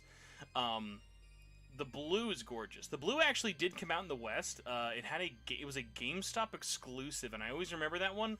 Of like, I wish I picked it up for this one fact that on the back of the box, the game they advertised it with was, I shit you not, Persona 4 Dancing All Night, and I'm like, man, that's a oh, that's cool looking amazing. box. I don't need a fourth Vita. But I was like, it's still a really cool one. But no, that color, I've seen it many times. That is a Yeah, great fucking color. To yeah. answer So Chris's question really quick, when Sony announced PS3 and Vita stores were closing, everyone just decided to go into full-on quarantine mode, and everything got bought up that was worth anything. Systems rose in price, memory cards rose in price, games that were valuable rose in price even more. So thankfully, getting a Vita is not that bad. I hope you paid under 200 for it. yeah. I found it for a actually really good price. So I'm really sorry, I was typing. Really happy about it. So the main reason I got it though is because first off, I want to play Persona 4 Golden, even though I have it on my laptop. But I also It's want the to better version of play. You're on the right side of history here. right, and then I also want to get back into the hacking scene and download, Adrenaline and things like that, so I can run PSP games that I bought legally. So I'm not breaking any laws. Yeah, I want to run Fantasy Star Portable and all that stuff. And also, I want to get the English patch for Fantasy Star Nova and play that on I was native just hardware. about to say, don't sleep on Phantasy Star Nova. Sega should be ashamed they never released that over here. It was so I good. could, my friend, I could rant about that for 30 minutes. I'm just so disappointed that that never came through. Man, you want to Last talk one about we got, disappointment. God yeah, bless you, Phil Spencer, for bringing Phantasy Star Online 2. I I was just am gonna so say. mad that it is on no other system besides Xbox and PC, though. Because, like, this is a game that's on PSP, PS4, and all these other systems in Japan. Like, sorry, no, PS Vita. Like, Phantasy Star Online 2 has multiple physical releases in Japan, but the only way to play it in the West is Xbox or PC. I have the physical Vita version too, even though that one got shut down. Um, I really am just disappointed. But like at the same time, I get why they do it. But I feel like, come on, it's in the West. PlayStation is a Japanese game. Why is it not on PlayStation by now? I get if it's like timed exclusive, but it's been almost 2 years now, I think, right? So Well, it's not an exclusive thing. Literally, Microsoft paid for it. It's everything. yeah, the It's Vita. basically the publisher and the developer of it. Like, they paid Sega to localize it. Like, they did what Sony did to make Yakuza 5 happen. So Yakuza 5 was never actually supposed to Uh, happen on PS3, and eventually, because Sega was like, listen, we fucking sunk all of our money into this. You guys didn't want Lost Souls, so clearly the series is dead. And what happened was that was so interesting was Sony had this program back in the day, shout out to Building the List with Geo Corsi. They would have these games that, like, hey, if you want this game on our systems, and if you, like, again, going back to surveys, you tell us a game you guys want, we will make it happen. That's how, no, I shit you not, like, Yakuza 5 happened that way, and you know what's another one? I'll never forget this. It probably shouldn't have happened, but I love that it did. Borderlands 2 on Vita happened that way, and another oh one yeah. was Resident Evil Revelations 2. Revelations 2. I like that game. Really good Let me game. tell you, it's a lot uglier on Vita, but it's all there. The whole game, the whole mode, all the DLC and everything. Like, they did a lot of really cool stuff like that. So it was those things of like Sony put all the money into making it happen. So unlike a normal timed exclusive, it's kind of like a Bayonetta 2 situation. Oh my god, that's awful. I get it. Sega's just like, nah, dude, we're good. If you pay for it, we'll throw our name on it. But like, literally, no one thinks of Bayonetta as a Sega IP or a Sega game, I should say. At this point, it's almost synonymous with. She's almost synonymous with Nintendo. Mm-hmm. That's a little disappointing because, like, I mean, I get it. I just don't want to buy a whole Xbox just to play PSO2. That's like the only game that they have that I really want is PSO2. I will say I've enjoyed my time on Xbox a lot more than I did when I had an Xbox One. That was definitely way more of a paperweight. Mm-hmm. I actually had an Xbox One, but I sold it after because I didn't like the system. I only bought it for PSO2, and then I sold it. The one I will say is, because we're bringing this up, I think about this a lot. How has Sega never done Phantasy Star 5? Honestly, where is that? I guess it's maybe they don't think it's big enough, and MMO is just pulling more money. Maybe they don't think a offline story-based game is going to be big enough or something. I just in a time where Sega just makes the most boneheaded moves, like here, our final hot take question of the night for you, Rikku, are you a believer of Sonic Frontiers? Are you a blind believer of yep, this game's coming out this year and it's going to be a 10 out of 10 experience? No, I don't think it's coming this year, and I also don't think it's going to be 10 out of 10. I appreciate you for being a level-headed individual. Thank you. So, yeah, I mean, it's like, okay, if you're not Yakuza, you're probably not going to have a very big budget. Like, that's where it's at for, like, Sega games. Like, that's so sad, because it's Sonic. I mean, come on, but you're right, you know? This is also, I think, you know what, like, I think, like, people who are excited or tweet about Sonic Frontiers, you know how, like, back when Twitter was trying to combat fake news about, like, the vaccines or viruses and stuff? Yeah. When someone tweets about Sonic Frontiers, I want, like, an automated Twitter bot to reply under every mention of Sonic Frontiers that says, reminder, this is by the studio who made Sonic Forces and Sonic and Mario at the 2020 Olympic Games. Like, that should just be it. You should just give a heads up, hey, guys, cool your brakes. This is not coming from greatness. I bought it on the last Sonic game I really liked was Sonic Unleashed, and that was like a really good game. No Generations? I haven't. Okay, see, after Unleashed, I kind of fell off. I mean, I'll give it to you for that one. It's like I have this conversation constantly with Gnarly, who likes Sonic, but the last thing he played was like Shadow. It's like you can't just stop after Shadow the Hedgehog. You've got to at least try Generations. Lost World even is good. Basically, for me, it's Sonic Heroes, Sonic Advance 3, and then Sonic Unleashed. That's basically it. I just haven't been into. I was gonna say something about. Oh yeah, I bought Mario and Sonic at the Olympic Games, and I hated it. Yeah, I didn't like it. Not a bad game. It's just disappointing because like that was one that had potential to be fun, because like the whole we're mixing the 8 and 16-bit aesthetic thing, but outside of the final boss, they never do anything fun with it. Yeah, I don't know. For me, the issue was just the core gameplay. The modes weren't fun. And also, I believe that's the game that had the same theme song that I played all the time. Yep. And it's stuck in my head right now as I think about it. And I don't know. It just felt like I was trying to be a thing, and it just wasn't. What is fun, a game like that, is Switch Sports. That's really fun. That's what that game felt like it was trying to be. I'm enjoying Switch Sports so much more than everyone else on it. Like, when I see people who are like, oh man, Switch Sports, it launched with like no content. Dude, all it needed was tennis. I'm having fun. I'm enjoying whacking my Switch Joy-Cons around.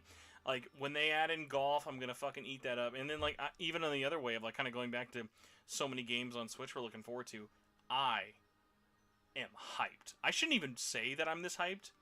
I am embarrassingly hyped, Rikku, for Mario Strikers next month. That game looks sick. I think it looks really good. Okay, so I'm thinking about it. I'm thinking about getting it. I don't know if it's gonna be day one, but I'm thinking about getting it. That's a safe wait for review. Yeah, yeah. I'll see what it's looking like. Because my thing with the Um, Mario sports games are, I know they're fun at their core, but that's one I would like to see the single player content. Because I did the same thing for golf and I did the same thing for tennis. Mario Golf and Tennis were absolute doo doo butt.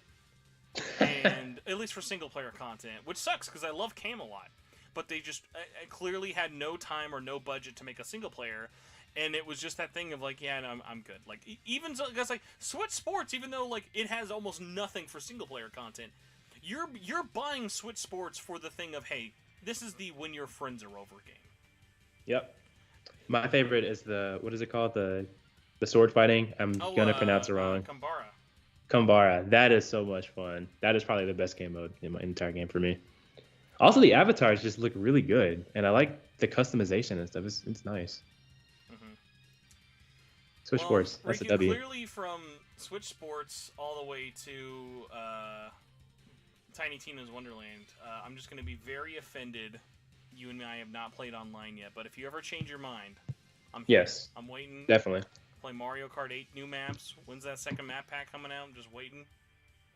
Did I ever, by the way, give you the RPG series that I was talking about that you should No, I play? think we just started talking about fucking Switch games for another hour. Okay, so two of them. Have you played Dragon Quest XI S?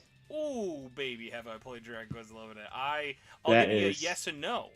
Yes, but I still need to buy Definitive Edition on PS4.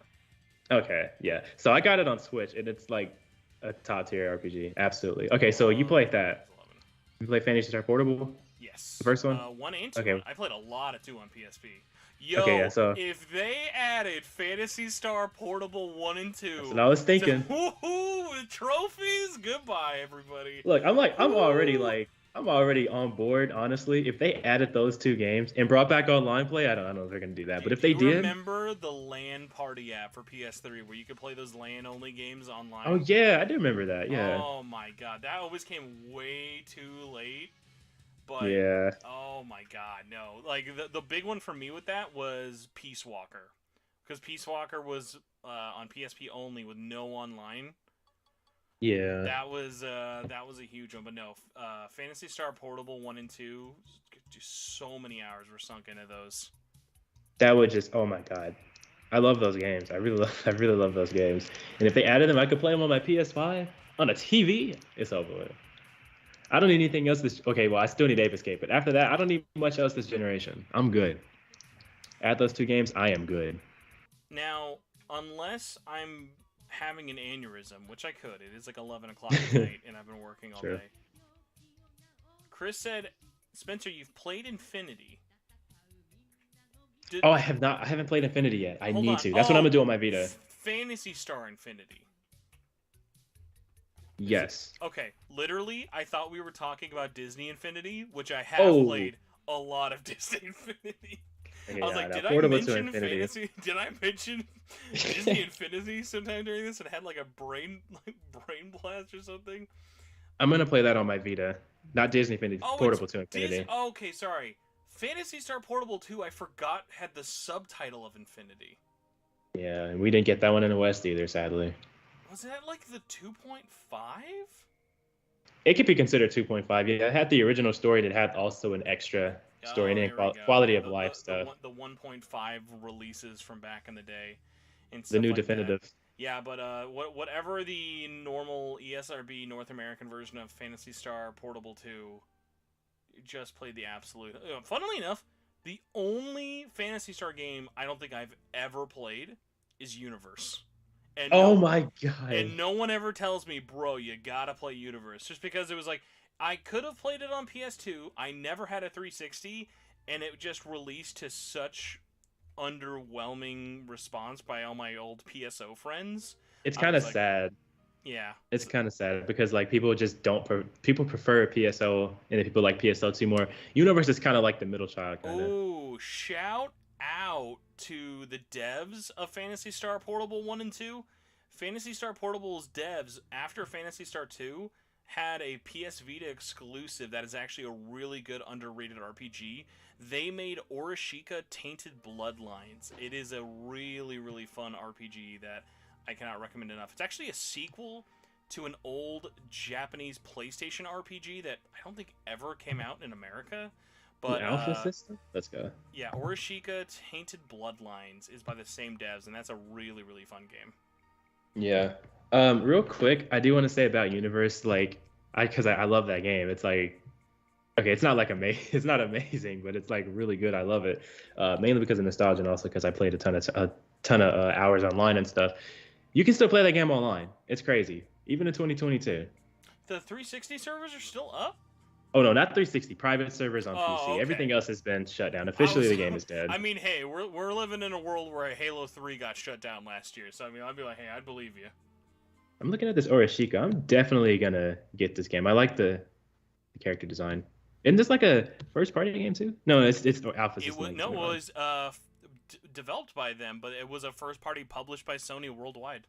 Okay, I thought I saw that somewhere. Yeah, I'm definitely gonna get this game. Thank you for the recommendation. No problem. Fun fact, by the way, about Orishika 2.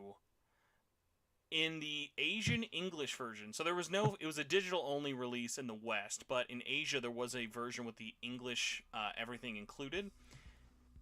There was a first printing misprint for Orishika Tainted Bloodlines, where it's called Orishika Tenighted Bloodlines. And every reprint Sony ever did, they knew the issue. They never changed it. It was literally one of the last Vita games that were reprinted all the way up until last year in 2021. And when PlayAsia, because they actually paid Sony to like let them do as many prints of their games as they could, they were like, "Hey, will you fix this finally?" And Sony finally commented on it, and they said, "No, we don't want to change the typo, because then people who bought the game originally might be mad that they never got the correct title." So they committed to the typo for 6 years. Oof. But I mean, funny. honestly, I'm like a fan of those dumb, like, because it's just on the spine. Everything else is fine. It's like going back to Resident Evil, like that DS box era of like Revelations. That was a thing? Oh yeah, the first Interesting. print, like honestly, the first like couple thousand copies of Resident Evil. I don't know if it's rare. Like it depends on like, because I know Revelations 1 is like dirt cheap on 3DS. On the spine was misspelled, like an I and an O got swapped around. So instead of Revelations, it was Revelations. And I have one that's actually, I have Naruto Shippuden. It's from like it's Powerful Shippuden, because it was for the Rock Lee Chibi spin-off series we like never got here, or if we did, like took forever. And I think Shippuden is spelled wrong, and it's like Shippuden. Like we either have too many P's or like an I in there got thrown in or something. Like, I mean, to be fair, misspelling Shippuden makes more sense because that's a bullshit, dumb, made-up word anyway. So like that's more understandable than changing Revelations. Revelations. I love it. They gave it a nice southern flair. I'll say this though, if Universe ever, like if I ever had the chance, like someone's in front of me now and they're like, "Hey, do you want to try it?" I would try it in a heartbeat, but it's one of those things that I'm like, I didn't have a 360, so I had no nostalgia for that. No one was playing that game on PS2 back in the day. Like if that got a PS3 port, I would be all over that. Like even those like 360 exclusives that weren't that good, like Blue Dragon. If Blue Dragon came to PS3, I would have probably been way all over it. And I love Mistwalker and all of them and stuff. Like a weird one that we did actually get. Do you remember when we finally got, like 6 years later, Last Remnant Remastered? That Square Enix exclusive RPG no one cared about. I remember just like when that finally came out, I was like, okay. Like I played it and I was like, I definitely wasn't missing out that much on a Square Enix exclusive 360 RPG, but hey, at least it's been ported. Yeah. I saw the screenshots. I was like, yeah, I remember seeing it years ago. I was like, I'm not gonna play this game. What do you think about Lost Odyssey? Lost Odyssey is the most criminally underrated RPG probably of all time. It is beautiful, so fun to play. Shout out to Xbox. Forever they actually gave it away for free because it is backwards compatible. So the fact that like I can play it now like up-resed in 4K on my Xbox Series X is awesome. I love that game. I've been having my eye on it. I still have my 360, so if I do get this game, and I'll definitely give it a shot. If you've not tried it, it definitely holds up. It is gorgeous. It's a long game though. It was I don't know if you remember the 360 copy had 4 discs. Jesus, I remember 13. Final Fantasy 13 had like 3 discs. That's insane. Well, to be fair, Final Fantasy 13 mostly had a lot of CGI cutscenes on there. that was yeah, Final Fantasy 13's thing is actually really funny. Of like, man, I'm dying for a 13 collection on PS4 because 13 is so much better to play on Xbox right now because the best place to play it on consoles is Xbox One because they basically included all the features from PC and added in new features that PS3 like never got in terms of like resolutions, frame rate, speed. Like they really did they basically remastered the 13 trilogy just through backwards compatibility alone. Yeah, I remember they actually went the extra mile. And I still, what am I trying to say? I still think it sucks that PS3 was developed so weird and to the point where these games had to be streamed on PS5 because I want to play that. I'm like the 1 to 10% who actually likes Final Fantasy 13 a lot. And just the fact that I can't play it on my PS5 just kind of sucks. I have it on PC, but that's like 50 gigabytes. I don't have a large hard drive on here, so. That I feel like Square Enix is like if 16 doesn't come out this year, which I think might not happen. I hope we get like a collection or something because like I think like you like do 2 things would be a fun thing for the rest of this year for at least Final Fantasy. Get that Pixel Remaster collection on consoles finally, and release 13. I feel like 13 could run on Switch. Yeah, it could. It's a 360 game, PS3. It probably could. Shout out, by the way, because a port of 13 I always forget about. 13 was one of the first cloud streaming games on iOS. For a point in time, you could play Final Fantasy 13 streaming on an iOS, like on like an iPhone 4 back in like 2010 or 11. It was wild. Didn't even know that. That's cool. I hope someone out there like that's the only way they played it. Yeah, that's like their one experience that they had. Yo, man, this game was blurry as fuck, but that had great soundtrack. My internet's not good enough for cloud streaming. I tried Fortnite on my phone through xCloud. It doesn't work. Hey, at least it's free. Yeah, at least it's free. Somebody paid for that. Oh yeah. I don't understand paying for cloud games. That's how Kingdom Hearts on Switch was. Like, who's gonna pay for a game that you can't even download? I'm good on that. It's just terrible. Well, yeah. The world. And then it's the Switch. Nothing says I've given up. I've given up on putting this game on Switch. More like a cloud version. That's always my thing. Yeah, that's how it feels. It's like, well, we don't even want to like start to program it. We're just gonna have it streamed from a database. Yeah. And Kingdom Hearts is such a missed opportunity. I would have bought it on Switch. I probably would have played it on Switch already. But that's when I like even though like it's on Xbox, they made native versions of Xbox and PC for Kingdom Hearts. I'm always like, that's cool. I'm probably never gonna play it there though. Like I'm just like even for something as tiny as this, and I know you haven't played a lot, so it'd be hard to get it. Kingdom Hearts, when you play it on Nintendo platforms, switches jump and enter command. Because if you remember on Nintendo, A is on the right as opposed to the bottom. Yeah. And that always fucks with me. Which is funny because if you're playing the Japanese version of Kingdom Hearts, that's how it's played.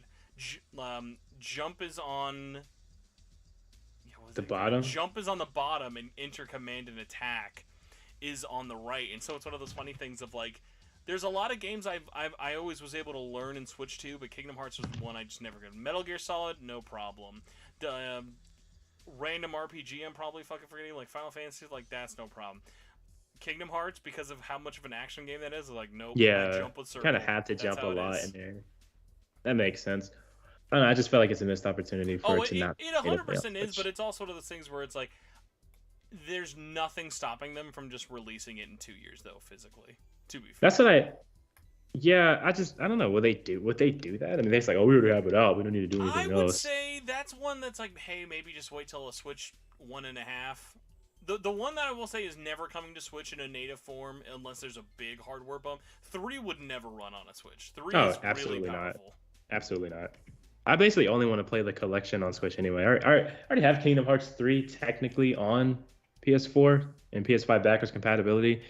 I'll just play it on there. I feel like it'd be easier for me to play Kingdom Hearts 1 on Switch. Kingdom Hearts 1 and 2. But I'm just gonna play it on PlayStation because that's my only realistic option. I'm fine with that. It's Enjoy, just like it's enjoy just it in gonna take me a 4K, while. man. It feels different in 60 FPS. Yeah.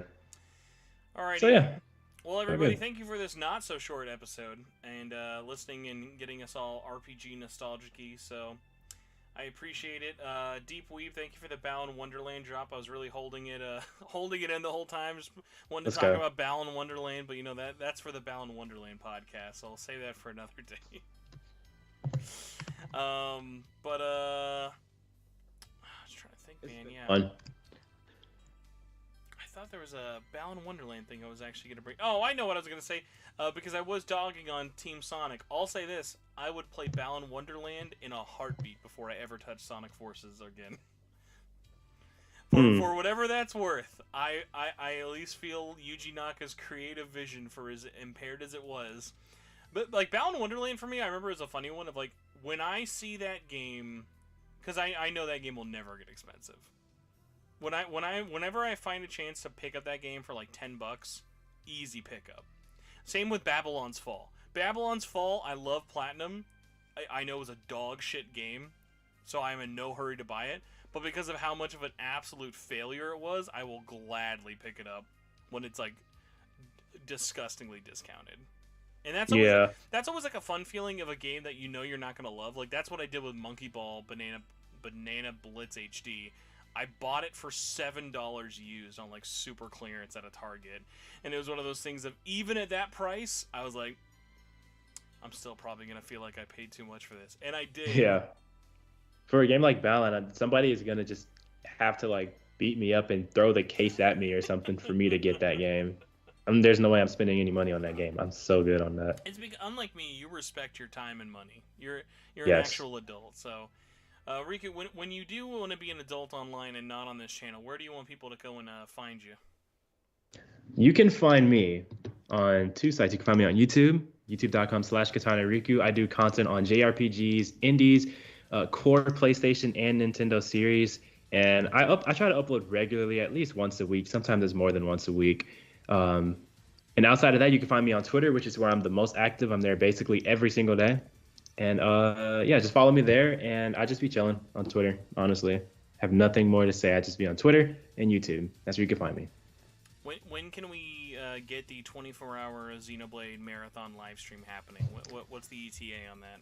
Yeah, you'll get the 24-hour stream whenever I feel like streaming again, because I just don't like streaming, it turns out. Like, it honestly turns out that I really just don't like streaming. I don't know what happened, but I don't like streaming. There are some games that make it not fun or not stream friendly. I think Xenoblade is one though, because it is just so big.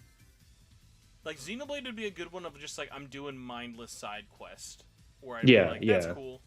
I wouldn't like record myself playing it, but I would throw it into the ether and then just immediately nuke it when it was done. Yeah. So I could see that.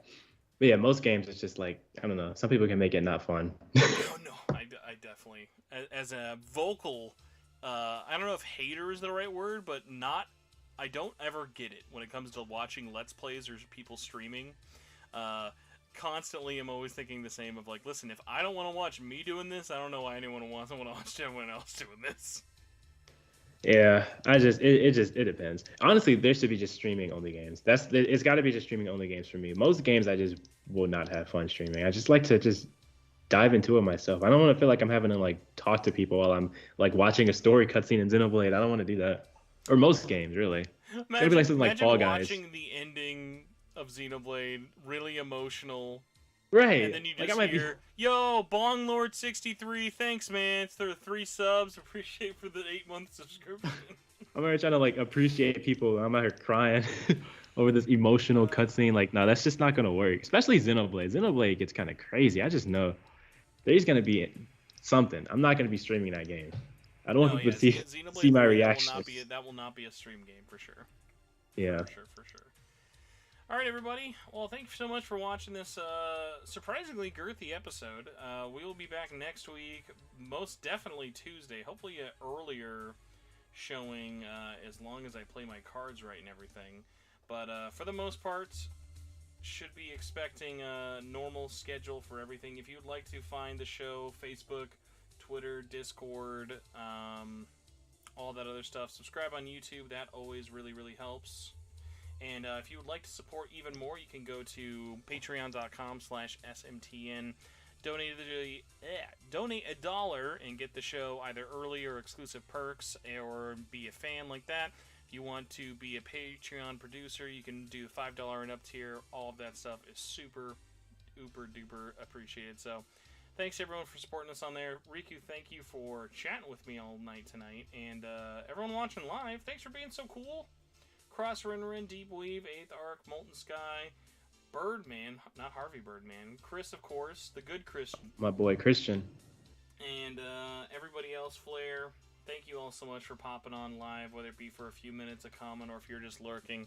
It's always appreciated, and we will see you all later. Goodbye. Goodbye. Whew, man, I was like, this is going to be a hot